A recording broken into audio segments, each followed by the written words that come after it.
Okay, in this video, let's look at Dither. Now, what is Dither and when do you use it? Those are the first two questions I think everyone's thinking. Okay, so what is Dither? Dither is just simply noise. When do you use it? Well, you use it when you're reducing the bit depth of digital audio. Okay, so let's see how it works and why we use it. I'm going to start off with a basic sine wave here. I'm just going to play it to you briefly.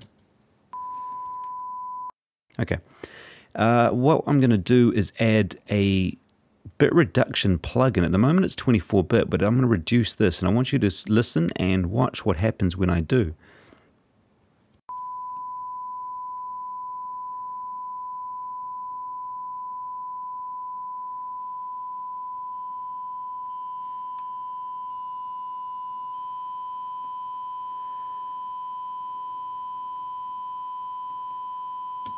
Okay, so notice that the distortion becomes quite obvious. You start getting all these other harmonics that have been added, so from lower harmonics up to higher harmonics, and it just overall has a kind of a nasty tone to it.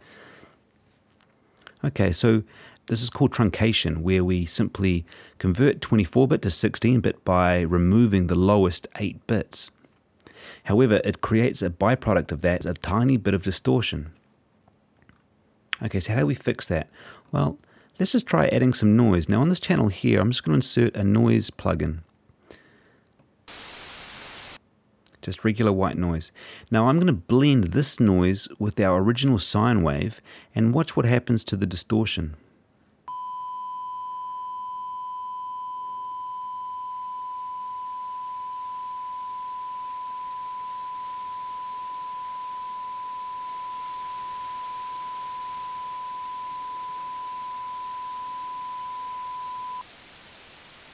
Eventually, the noise actually masks the distortion.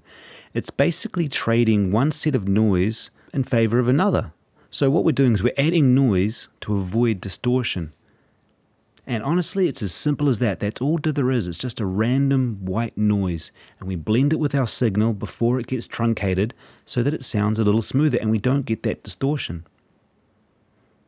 Okay, so how does Dither actually sound then? Well, let's try that. I'm going to disable my bit crusher. And let's just try a regular waves type Dither. So notice I've got it set to 16 bits here, type 1, and no noise shaping at the moment.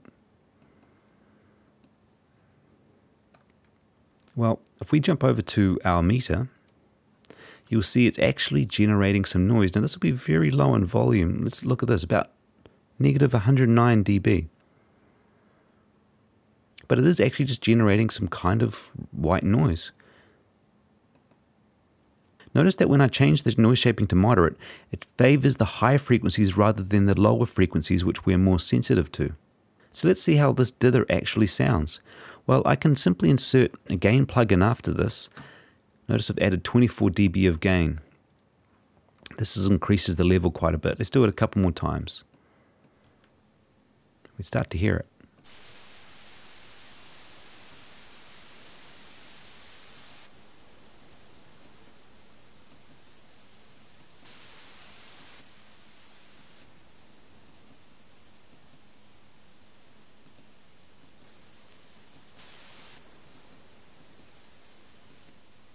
Okay, so that's what the waves Dither sounds like. You can try this with other Dither. What you're looking for, I guess, is something that's not too obvious, something that blends into the background nicely. So you want something that suits your music.